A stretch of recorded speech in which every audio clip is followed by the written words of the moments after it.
Bonjour à tous, bonjour à toutes. Je devrais commencer par plutôt bonjour à toutes et bonjour à tous.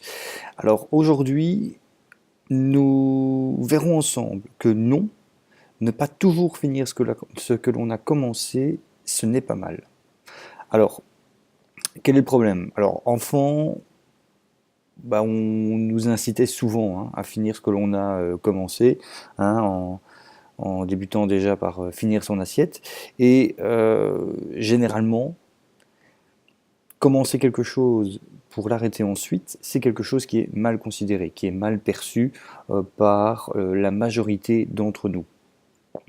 Alors du coup, qu'est-ce qui se passe? Qu'est-ce que ça a comme conséquence? Eh bien, c'est qu'on va souvent avoir tendance à se forcer à terminer ce que l'on commence, même si cela nous prend du temps. Et nous verrons que même si finalement, c'est pas utile. Quelques exemples. Bah oui, je le disais en plaisantant tout à l'heure, mais oui, effectivement, finir son assiette. Combien de fois, en tout cas moi personnellement, je peux vous dire que je l'ai entendu très souvent, finis ton assiette. Et pour être tout à fait franc, j'ai un enfant maintenant de bientôt 4 ans et je me surprends moi-même à souvent lui rappeler de finir son assiette. Finir un livre que l'on a commencé. On se sent souvent obligé de dire ouais, j'ai acheté le livre, je l'ai commencé, je ne vais pas l'arrêter en plein milieu, il faut le finir. Continuer une formation à laquelle on s'est inscrit, etc., etc., etc. Je pense que des exemples, vous pourrez vous-même en trouver des tonnes et des tonnes d'autres, mais le problème, il est réellement là, c'est que on a souvent cette tendance à vouloir à tout prix terminer ce que l'on a commencé, même quitte à perdre du temps. On va voir que ce n'est pas obligatoire, il n'est pas obligé de toujours terminer ce que l'on a commencé. Alors, quel est le principe? Quel est le concept que je voudrais aborder avec vous? Alors, tout d'abord, sortez de cette idée préconçue. Sortez de cette idée qu'il faut impérativement terminer ce que l'on a commencé.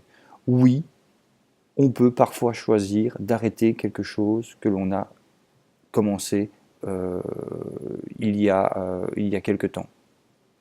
Il faut en fait tout simplement garder le contrôle de ses choix. Et c'est ça que nous allons voir maintenant en détail ensemble. Alors, j'aimerais commencer en vous faisant une petite analogie avec le poker. Alors, le poker, c'est quelque chose que je faisais, enfin, c'est voilà, un jeu auquel je jouais assez bien auparavant, donc en ligne. J'avais lu pas mal de bouquins d'ailleurs à l'époque sur le poker, et il y a souvent un concept dans ces bouquins qui vous explique comment mieux jouer au poker. Il y avait souvent un concept qui ressortait, qui était que tout l'argent que l'on ne perd pas, eh bien, c'est de l'argent que l'on gagne. En gros, derrière ce concept, c'était de dire, ok, à un moment donné, vous êtes peut-être engagé sur une main parce que un certain nombre de paramètres, un certain nombre de critères vous disaient que oui, vous pouviez vous engager sur cette main. Et il y a souvent après un mécanisme qui fait que quand on s'est engagé dans une main, on a difficile de s'y retirer en disant merde, j'ai déjà mis de l'argent dedans, j'ai déjà misé dans cette main, je vais continuer. Même si finalement, au fil de la partie, au fil de la manche, on se rend compte que les statistiques qui étaient pour nous et qui nous ont incités à rentrer dans cette manche, maintenant ces statistiques-là ne sont plus en notre faveur, mais on a quand même cette tendance à vouloir continuer. Et c'est là une erreur fréquente que les débutants font au poker, c'est qu'à un moment donné, on ne sait pas dire stop. Je dirais c'est un peu le même mécanisme que dans les machines à sous, donc on commence à mettre de l'argent, on gagne, on gagne, on gagne, on ne sait pas s'arrêter, on continue, on continue, on continue. Eh bien, cette analogie avec le poker, elle est également, elle fonctionne très bien avec le thème de cette vidéo, c'est qu'à un moment donné, il faut savoir dire stop, il faut savoir se dire que tout le temps que l'on ne va pas perdre dans une formation ou dans la fin d'un bouquin, eh bien c'est du temps que l'on va gagner sur autre chose. Deuxième point, il est important de faire la différence entre quelque chose que l'on arrête simplement parce qu'on ne s'y investit pas ou on ne s'y investit plus, parce que voilà, on laisse un petit peu tomber, on baisse les bras. Donc entre guillemets, quelque chose que l'on arrête parce qu'on a un comportement passif. et quelque chose que l'on décide volontairement d'arrêter sur base d'un raisonnement, sur base d'un certain nombre d'éléments que l'on analyse. Donc une réaction active, proactive même, par rapport à ça. Donc faire la différence entre passif et actif. Alors, effectivement, si on a un comportement passif, donc si on arrête quelque chose simplement parce que, bon, ben voilà, on laisse un petit peu couler, on ne s'investit plus dans ce que l'on a commencé, alors là, oui, ça peut marquer eh bien, clairement un manque de volonté, un manque de réflexion sur ses objectifs de vie. On peut se dire que c'est effectivement quelque chose que l'on a commencé sans y avoir vraiment réfléchi.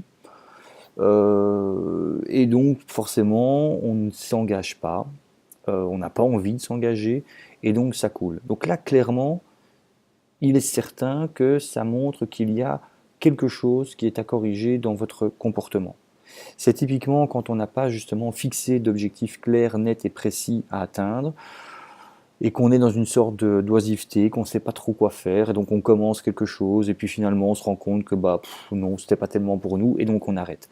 C'est passif, ça effectivement, je vous confirme, terminez votre assiette mes enfants, c'est que vous n'êtes pas dans le bon.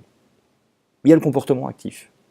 Et là, le comportement actif, c'est donc à un moment donné, je repense cette analogie avec le poker, on a décidé d'un chemin à suivre, on a décidé de commencer un bouquin parce qu'on avait des éléments qui nous indiquaient que ce bouquin allait vraiment nous aider à atteindre notre objectif. Et puis à un moment donné, on fait preuve de bon sens et on se rend compte que non, finalement, ce bouquin, il n'est pas si terrible que ça.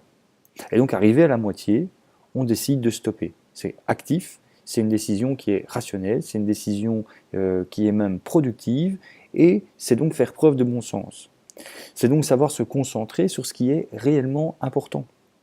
C'est à un moment donné, je reprends cet exemple du bouquin, on avait fixé un objectif, on pensait que ce bouquin allait nous aider à atteindre l'objectif, donc c'était important pour nous de commencer à lire ce bouquin, puis finalement on se rend compte non, que le résumé vendait peut-être un peu plus de rêves que de réalité. Ce bouquin n'est donc plus si important que ça, et bien au lieu d'être passif et de se dire je l'ai acheté, je vais continuer à le lire, on se dit non, ok, times, on arrête parce qu'il ne va plus nous servir. C'est donc clairement avoir en tête son objectif, c'est avoir le plan en tête pour l'atteindre, et c'est se rendre compte que ce que l'on a commencé ne nous permettra pas ou permettra plus d'atteindre cet objectif, et donc on décide d'arrêter. C'est donc simplement intelligent. À ce moment-là, effectivement, décider d'arrêter quelque chose que l'on a commencé, c'est vraiment une forme d'intelligence. C'est se débarrasser de l'inutile, c'est donc augmenter sa productivité. Ok, donc on voit bien la différence entre le comportement passif et le comportement actif, et qu'effectivement, cette différence entre le comportement passif et le comportement actif donne une réponse différente à la question, tiens, est-ce que c'est bien d'arrêter quelque chose que l'on a commencé? Je terminerai cette vidéo en disant, voilà, dans ce que vous arrêtez également, dans ce que vous décidez d'arrêter également, justement, faites en sorte d'être maître de vos décisions. C'est vraiment le message que je tiens à vous faire passer dans cette vidéo. Donc on parle souvent d'être maître des décisions que l'on prend, d'être proactif et donc de décider ce que l'on veut faire. Il est également tout aussi important de décider de ce que l'on ne veut plus faire. Il est tout aussi important d'être maître dans la décision d'arrêter quelque chose que l'on a commencé. Alors, si vous souhaitez découvrir d'autres habitudes qu'ont les gens efficaces, je vous invite à vous inscrire sur ma liste pour recevoir donc gratuitement d'autres habitudes qu'ont les gens efficaces.